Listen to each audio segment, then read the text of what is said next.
going on, Jerome? It's beautiful Thursday morning. Birds are chirping and stuff, and it's time for another Vikings news dump. Now, the people's elbow of Jayden Daniels, still don't have like full answers about it. Now, it's probably not a big deal, but still kind of sticks out in my mind. Also sticks out in my mind is Jayden Daniels' pro day. So he looked really damn good, man. He looked fantastic. And also, beyond the pro day, and yeah, Jayden Daniels made some awesome throws. He missed a couple. It is what it is. But arm talent is live. The mobility skills are obviously there, even though he didn't run. I actually respect that he didn't run, because I feel like that would have drawn attention away from him as a passer. And I feel like he's very underrated as a passer because everyone sees his playmaking ability with his legs. But Daniels, the thing I love about pro days too is the ancillary stuff. Like literally, how do his teammates interact with him? And, Brian Thomas Jr., Malik Neighbors were absolutely pumped for Daniels. Also, Daniels really hyped when Neighbors had one of those amazing deep ball catches, which is great. Also, him wearing a hoodie dedicated to a teammate who got diagnosed with cancer. And also just the way that he interacted with his coaches, the way that he interacted with the support staff. I mean, all that matters. And yes, obviously he knows that everyone is watching him, but you can kind of tell when someone's putting on an act and when someone's not, right? It's body language season. Also, the people and the way that they interact with him ain't going to be faking that.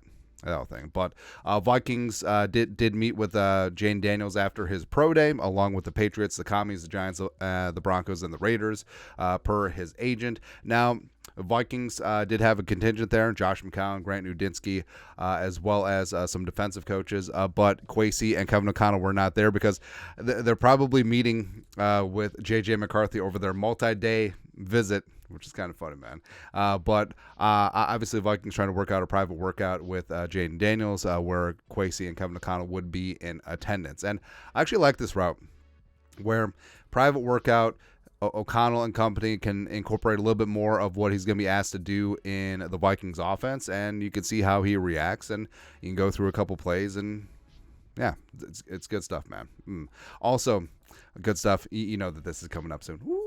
Skol SU. And speaking of Skol SU, Vikings had a couple of defensive line coaches there. Vikes fan page. Vikings had D-line coaches, so likely new defensive line coach Marcus Dixon, as well as a returning assistant D-line coach Pat Hill.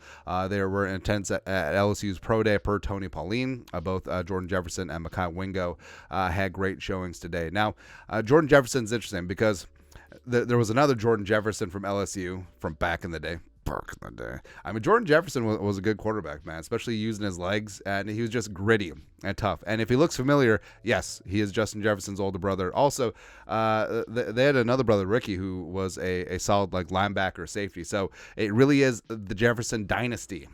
You had the Ming dynasty, you got the Jefferson dynasty, Death Valley, Baton Rouge. That's right. And also, so you have the kid in the middle, 2 stars coming out of high school. Redonkulous. Now, I actually have this conspiracy theory because Justin Jefferson was a stud in high school, but I feel like he was obviously going to LSU since it's a family tradition, and maybe like the ranking sites were just like, boo, he's not going to Alabama, boo, 2 stars, would not recommend. I don't know, but we're certainly worked out pretty good. But with the LSU linemen, so Jordan Jefferson transferred in from West Virginia and had a very solid season at Baton Rouge. And he's 315, but he does have a pretty quick first step. Now, he's not like a space-eating nose tackle. And Mekhi Wingo had that leadership, man. Of course, number 18 on defense for LSU it's very special. It's a number of endearment. It's a number of leadership. 18 and 7. LSU very famous. And Wingo a little bit undersized, weighed in at 284. But he is that quick first step 3-tech monster. So I mean the Vikings definitely could take another swing on defensive lineman from LSU. Jaquelin Roy, I would love to see him more in the mix this season as well. Moving forward, also in the mix is. So I love when the NFL randomly does this where they bring in a rugby guy and hopefully he pans out. So Chiefs are signing rugby star Luis Reese-Zammit as a running back wide receiver on Friday per Schultz report. Now, it's funny where even if he just makes the practice squad, that's like tier 1 rugby money. But again, I think I've been over this before. Rugby sevens should and could be the game of the future, where you have the speed, you have the violence, you have the swivel hip drop tackling, but you have all the things that make us like the NFL, where you have athleticism, you have, again, speed, you have a modicum of violence, and it's more of a wide open game than the regular rugby where you have the scrum. Anyways, I'm going to be the Pete Rozelle of the Rugby Sevens professional league. It's coming up, man. That's right. But it's interesting where the Chiefs will literally do anything except for draft a first-round wide receiver. I don't know. But yeah, this is what's going to happen. Like, Mahomes is going to win another Super Bowl thrown to the corpse of Travis Kelce and some rugby guy. That's what's going to happen. A bajillion %, man. And also, it made me think about this. Like, how come the Vikings don't have these crossover guys, like the international pathway dudes? We have an edge rusher, and we did a Brock Lesnar back in the day, but how come we're not dipping our toes in these international waters? And then I'm reminded about, so Mobo, which, again, a 6th-round pick is a 6th-round pick, whatever, but remember, Tom Brady was a 6th-round pick, and then we just decided to burn one on Moritz Beringer, coming from the Schwabish Unicorns from back in the day. And what really bugged me, too, is that, so the Vikings drafted Moritz because Bobo was a Vikings fan, and he's like, "Oh, I hope the Vikings draft me." I don't know if that's German. that was like catch-all Northern European. But the thing about it is, like, the Vikings didn't give him any media availability, so the entire purpose of him being a PR pick was completely wasted. But I mean, remember, Mobo was like 6'4", 210. He ran a 4.4 40.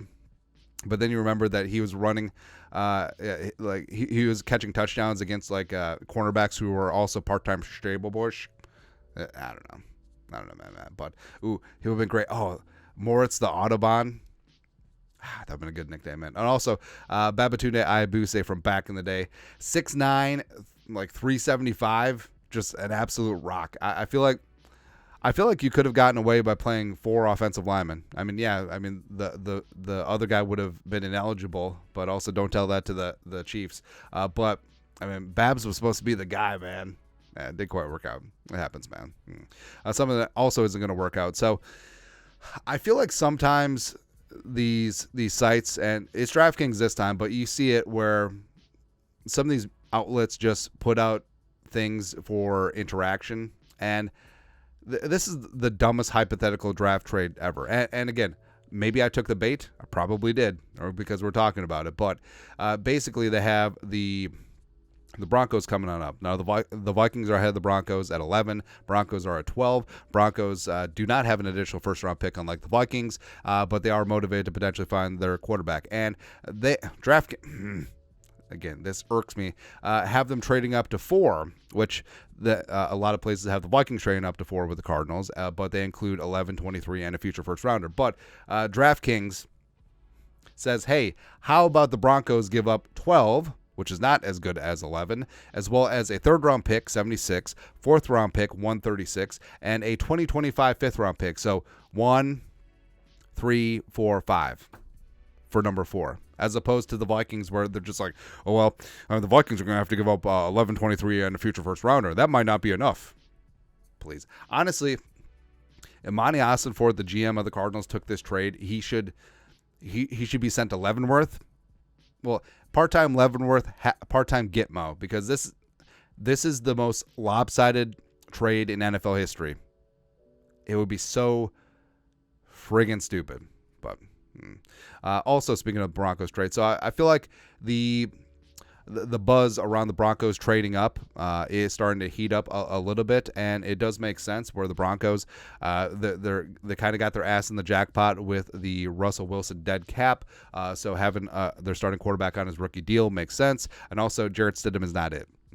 But in Matt Miller's 7th-round mock draft release yesterday, he did have the Broncos trading up and giving up 3 first-round picks to get up to 4. Now, in that mock draft, the Vikings did trade up to 3 with the Patriots, so it is no muss, no fuss. But, I mean, what if the Broncos do try and get up into the stratosphere? Like, what if the Broncos do try to leapfrog the Vikings and the Giants? Stupid ass Sean Payton. Hopefully it doesn't happen. Hopefully if the Vikings do want to trade up, hopefully Kwesi does seal the deal, perhaps as soon as this week. Speaking of sealing the deal, so if the Vikings do trade up before the draft, I think it would be at least a 2 or 3. 4, maybe. 5 doesn't make sense until draft night, until we see how the board breaks up. But Purple Persuasion put this out. Per Bob Sochi, play-by-play voice for the Patriots. So they're Paul Allen.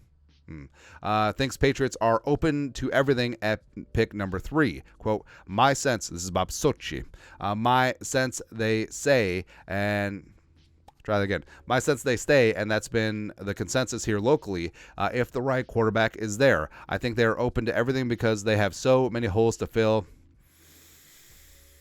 That's what she said. I mean, Sochi set us up, man. But the whole thing is I think that the Patriots, they're a ways away. And the Vikings, despite what DraftKings 6.5 wins say, the Vikings are a quarterback away. They're revved up, ready to go. They have all the firepower on offense. That defense with Flores is going to get super sexy this season. And the Patriots need a lot of help. And frankly, if the Patriots aren't sold on whichever quarterbacks are still on board at 3, moving down makes sense. And 11-23 this year. Hopefully not the 2025 first rounder for the Vikings next year, but if that's what it takes, that's what it takes. So, the Vikings have an opportunity to move on up there. Also an opportunity. So, the new NFL kickoff rules are XFL adjacent. They definitely cribbed a lot from the XFL, and there's going to be a lot more returns. But so we put this out. Kwesi was doing his homework because even before they got approved, like this idea had been kicked around for the better part of a year. So Kwesi knew what was up. Underrated move. Vikings preemptively signed an XFL kicker in John Parker Romo. Again, never trust someone with 3 names. Who has experience with the new kickoff rules. Kwesi stays playing chess while the other GMs are sniffing glue. And it's kind of fair. And John Parker Romo, funny line, man. So the value of a kicker who can tackle, because there are going to be a lot more returns this year. And that XFL kickers actually had a fair amount of tackles during the time this was implemented. But also Najee Thompson, special teams superstar, won't need you to do that because Najee, Metellus, everybody else is going to be getting all the tackles, man. But jokes aside, I mean, this was a good move by Kwesi, where not only do you get a guy who was the best kicker in the XFL to replace Greg Joseph, and hopefully that translates to the NFL game, but also a guy, because it's going to be interesting, because just kicking out of the back of the end zone, that's not really a great strategy, because the other team just automatically gets at the 30. So having the arc and being able to place it where you want to place it in the landing zone in between the goal line and the 20, I mean, that does take a little bit of practice. And a guy who's already ahead of the curve, does make sense. So it's a very positive move there by Kwesi. But your thoughts on our thoughts. A Vikings news dump on this beautiful Thursday. You guys are the best. You know what to do. Skull production value.